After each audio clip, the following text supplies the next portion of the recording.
it's your first time, welcome. So excited you clicked this video. So my name is Bethel, and this whole thing I'm doing is called Sew with KIZAJ. So it's a fashion school but on YouTube. So I'm taking you guys from the basics. I already have 2 videos up. This is going to be lesson 2. First one was lesson 1, then the other one was what this is going to be about. So if you haven't watched those videos, I'll say go ahead and watch them to get a better understanding of what's about to happen in this video, and if I make references so you understand what I'm saying.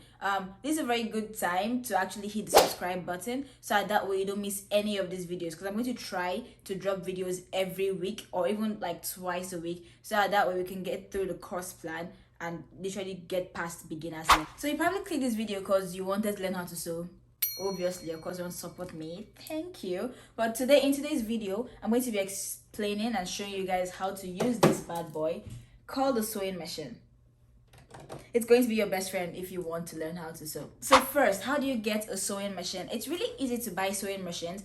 Personally, the only 2 brands I've ever bought or I usually buy is Brother or Singer. So this particular brand I have here is a Brother sewing machine. I know Brother has like really good electric sewing machines, so you might want to look at Brother or Singer. There are other brands, but I haven't used them before, so I can't vouch for them. But I know Brother and Singer are the 2 good brands that are out there if you're looking to buy. So if you're looking to buy and you stay in the United States, there's a lot of places you can get sewing machines from. You can get it from Walmart.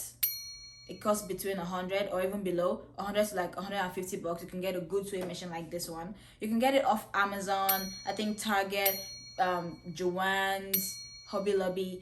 If you don't want to buy a new one, so your funds are not there yet, you can always buy from Facebook Marketplace, OfferUp, or Let's Go. So these platforms sell like already used sewing machines, because there's always somebody who wants to give up on sewing. Wow, sad.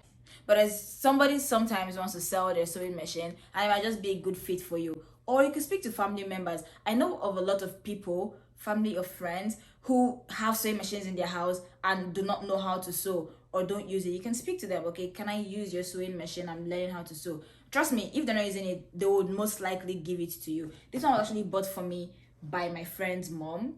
See, I didn't use my money to buy this, so you never know. Just ask and it shall be given. This is a sewing machine. This particular one comes with 37 stitches. If I'm being honest, I only use from number 1 to 3. The rest I do not use. So you don't have to get one that has way too many stitches, even though it might come in handy at some point, but you don't have to get one that has so many stitches. With sewing machines, it's just the difference in the design and the brand, but everything usually stays the same. It might be located at a different part of the sewing machine, but most times it's the same thing it does. This right here is called a bobbin or a reeler. I've heard people call it a reeler, but the actual name is it's a bobbin. It holds the bobbin thread. So now let's come to the top of the sewing machine. This right here is called a bobbin winder spindle. What it does is it allows for this thread from the spool to be mechanically wound up to this. And I'll show you guys an example. So how it works is you put the thread like so, and then you run it like this. Put it for this particular machine, you go through like this, and then if you look, this bobbin's already full, but if you look, there's like a hole right here. There's a hole right here on the bobbin, so that's the hole you put this in. If you want to go through that, you put it like this, and then you hold it up top like this. Then you put it down here like this and push it to match here, right here like this. Then the next thing is you tap on your presser foot, and then it's going to wind the thread on there mechanically like this. So that's how you wind the thread using the bobbin winder spindle. This right here is called the stitch length regulator. So if you look closely, you're going to see that it has tiny dashed lines right here. So it goes from 0 to 4, 0 being the shortest and 4 being the longest. So it just is the distance between each stitch on your fabric when you sew. So you might wonder, why would I want my stitch to be bigger? We need bigger stitches for like gathers or different sewing styles. That's why we need different stitches. So personally, I like to leave it at 2.5 because like that's the normal stitch I like to sew with. This controls where the needle goes. So I'm going to take my camera back a little bit so you can observe. So I want you to look at 2 things at the same time. So notice the needle, right? You see the needle right there. So I want you to look at this right here and look at the needle. So if I move this, notice the needle moves to the left, And if I move this all the way to 1 or to 0, notice the needle moves all the way to the right. So this controls the side the needle is on. Personally, I think everybody likes to sew with it in the middle, so I like to leave it at 2.5 also, because that's the one for the middle. Now you're probably wondering, why would I want my needle to be on the left or on the right? So that comes in handy when you're like fixing zippers or other things. But this right here controls the side the needle is on. So now this one right here is called the thread tension control, and what it does is it determines the tightness or looseness of the stitch. I like to leave mine at 3 because I feel like that's just what it should be. And some people like to leave it at 4. I think in my old sewing machine I left it at 4. It just, like I said, you're going to sew with it and see where you like. For now, I just juggle between 2 and 4. Anywhere between this, which is like 3, it usually works for me. But this determines how tight your stitch is. It can be affected by the fabric or by the design. It can be affected by a lot of factors, but you always want to make sure you have the best stitch for the particular fabric you're sewing with. So this weird looking button thingy right here is called the reverse lever. So it's signified by this sign right here, just in case it looks different on your machine. Usually has this sign. So what it does is it allows you to move backwards. When the machine is sewing, like it's coming, your thing's coming forward, you're sewing forward, but once you push this down, you're going to be sewing backwards. Observe me demonstrate that. So now I'm going to sew a straight stitch. So just it's going to be a little bit noisy, but observe what happens when I push this down when I sew. So I'm going to push this down.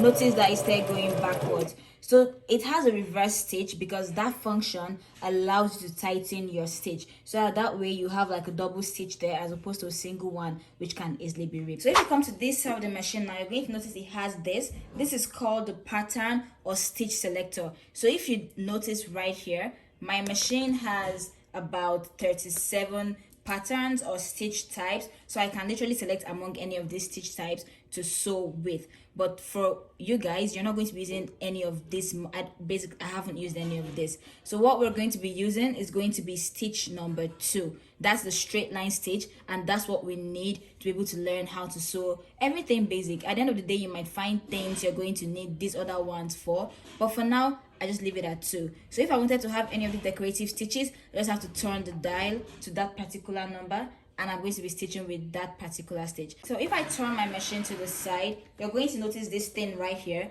This right here is called the hand wheel. So it's more functional on like like non-electrical sewing machines, because with this sewing machine, all I gotta do is press my pedal and it comes front. But if you want to notice the thread, if you want to walk your thread, you just turn this and it walks your thread. So it's the hand wheel. The machine can be controlled like this, but it's basically, you wouldn't want to do this to like sew an actual full garment, maybe for like a couple stitches, but this is what the hand wheel does. Now we're going to be looking underneath the machine, not really underneath, but like right here. This right here is called the take up lever. It's literally what the name says. What it's doing is taking off this presser foot. So this take up lever, I take it up like this and it takes up the presser foot, and then you bring it down. Sometimes it's located at the back of the sewing machine, but your machine always has the take up lever. Everything I'm explaining in this video is what every sewing machine should have. This right here is called the presser foot. What it does is it holds the fabric to the sewing machine so that it's in place when you are sewing. So if you look right above the presser foot, that's where our needle is. Right here, this is where our needle goes. If you look right here, you observe that it has some teeth-like things. So these teeth-like things, notice what happens when I'm moving the hand wheel right now. As I move the hand wheel, notice that those teeth-like things move. So those are called the feed dogs. I do not know who named it, but basically what the feed dog does is it feeds the fabric into the sewing machine, into the sewing direction. That makes sense. It feeds it. That's probably why it's named the feed dogs. But basically what it does is it grabs the fabric and it moves it. So that's what moves the fabric as you're sewing. So if I hit on the reverse thing right now, you notice that this thing went back. That's because I hit on the reverse. So that way it changes the direction the fabric is traveling. If you look right here, this little compartment, do you remember this little guy right here, the bobbin? So this bobbin goes in this compartment right here. So this is how you open it, by just pulling this to come out like this. Some machines have a bobbin case, but this one does not. If your machine has a bobbin case, it's really easy to use. But how this one goes is it shows the direction here on how to insert it. All you need to do is insert it, make sure the bobbin is facing this way, of this direction of the sewing machine. So you just put it in and make sure the thread is facing this direction. And then there's a tiny thing right here. You just hook it along that tiny thing and then bring it here. Let me put my hands behind it. So you hook it along the tiny thing right here, bring it here and pass it through. There's a little razor right there, and then you just cut it like so. And then you close this back with the bobbin cover, like so. So that's how you insert the bobbin. So now I'm going to show you how to thread the sewing machine. Super easy. I'm using the yellow thread, so that way it's most likely that you see it. This right here is called thread spool. So all you do is insert the thread like this. I don't really think that the direction matters. Sometimes it does on some machines, and if it does, the machine is going to like show you the direction. But in 90% of the cases, it doesn't matter. I've used a lot of machines and it really doesn't. So this comes here. So now if you notice, it has directions on the sewing machine. Follow them if it does. But this comes here, and then it comes like this. There's a little thing right here it hooks up to. So it comes this way. Next thing we're going to do is bring it through here like so, and then wrap it round here like this.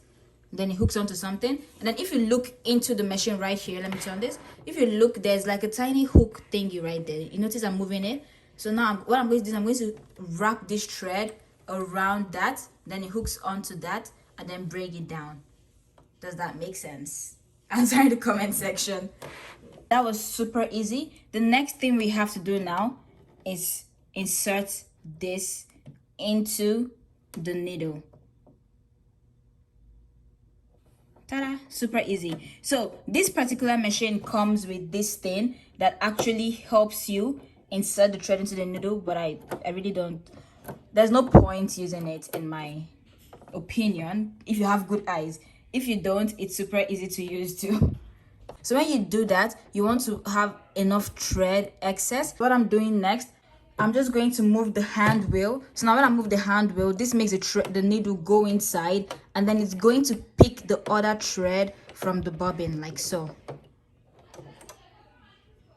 Where is it? So notice how you picked it up. It came out very tiny. I'll just go ahead and pull it out. So now I have two threads, one on top and one on the bottom, and that's what we need to sew. Now that was super easy. The only thing that might make it a little bit technical is the exact names of like everything. Trust me, you do not need to know the exact names of it. No client is going to ask you, so what's the tension you're using for my dress? You don't need to know the exact names of all these things, but you need to know what they do. So if it's a little bit too much for you, forget about the names, just know what it does. Like when I look at my sewing machine, I don't look and think, oh, this is the tension. I just say, okay, these are just if my thing's going to be tight or not. I don't say, okay, this is a stitch selector. I just, okay, I want to change my stitch. Just know what it does. I'm not giving you a test. That's the cool part about this whole thing. I'm not giving you guys are going to have practical tests, but you're not going to have like a written test where I'm going to ask you, oh, what does a spool do? What does a feed dog do? Nope, I'm not going to do that. So now I'm going to show you guys how to actually sew. So if I remember, I told you guys in my last video to get cotton fabric. So this material right here is cotton, and I got it from Hobby Lobby. What I'm going to have you guys do is actually buy for the first one, you have two options. Buy a plain material and use a ruler to draw straight lines on it, or option two, buy a material that already has patterns of lines of some sort.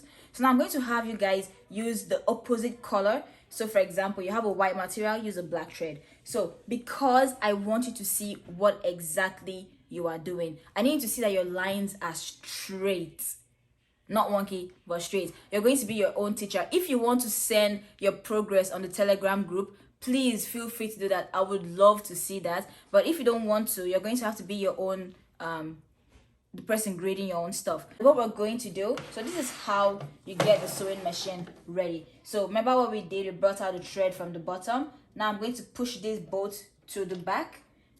Everything has been set. I have my bobbin in place. I threaded the machine. If you want to see how I did that, rewind the video. So now I'm going to place this, I don't place it on the white, because if I place it on the white, I'm not really going to see how straight my line is. So I'm going to place it on the black. So now when you're sewing, you have a lot of things to guide you to have a straight line. There are lines right here that guide you. This material already has a line. I'm going to go with this line right here to guide me on sewing it straight. Now the next thing I'm going to do, to start sewing, I'm just going to push on the foot and control this like so.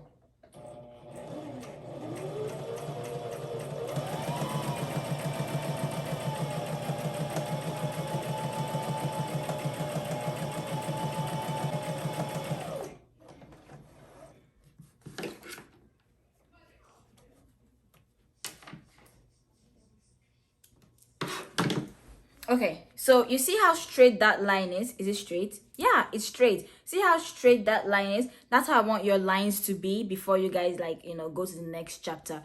It's super easy to attain. Don't move too fast as you're starting, and try to use the line to guide you. Also try to use these metric lines here to also guide you. It's super easy. Now I'm going to show you a close-up of what I did. Okay, so like I said before, there's a lot of indicators that show you and guide you to sew in a straight line. For example, now I'm going to sew on this particular line right here. Notice that right here, there's a line that says 1 inch. So it's like a metric that tells like how many inches you're sewing into. But I'm just going to use it as a guide. So when I'm sewing now, I'm going to make sure my thing doesn't come past that or go too lower than that. So just watch again, close up.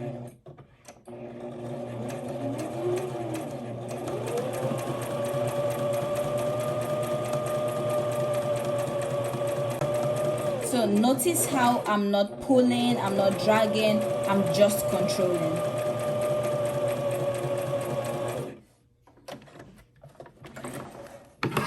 And then you cut. Make sure you always cut as you go. Try to make that a habit.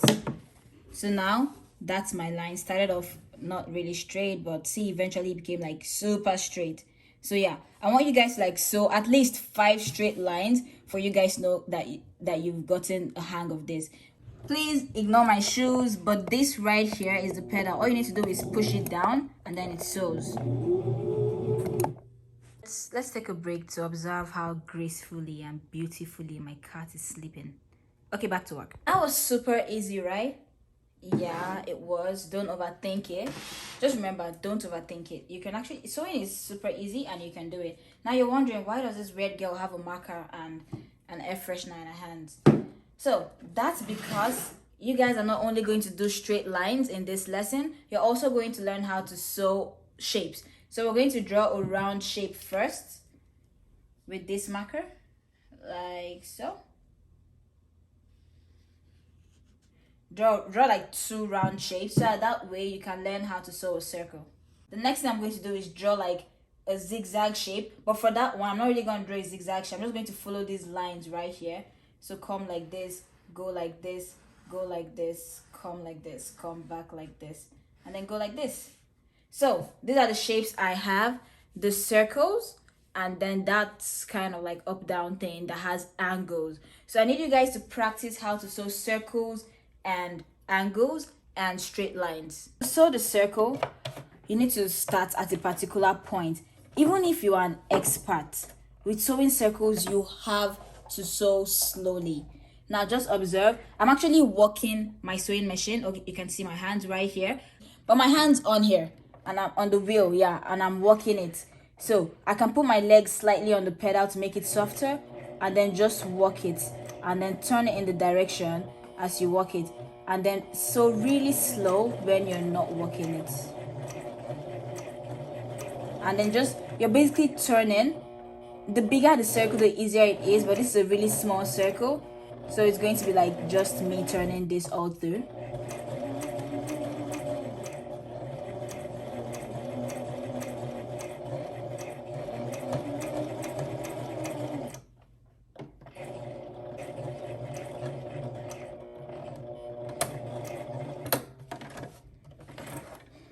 Okay, so I just sewed a circle.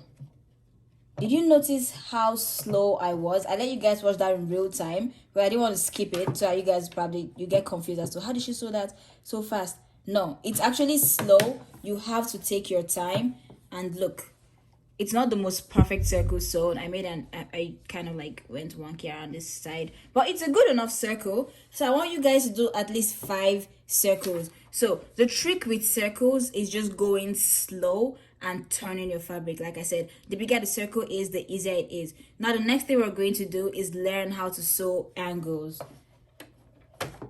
So I'm going to start from the top here. Come here, turn, turn, turn. So you can sew with normal speed if you want to sew with it, but now we're just going to practice using this. So I'm going to start sewing and then push this to tighten my stitch and then release to come back. When I get close to the angle, I'm going to slow down, walk my thing and stop. So now you want to look and see, make sure your pin is right at that angle. You're going to take up your presser foot using this, and then you're going to turn. Make sure your needle is still inside. Notice how my needle is still inside. Make sure your needle is inside, then turn, and then you're going to put your presser foot down. That gives you a perfect angle, and then you sew. So now watch me repeat that again without talking.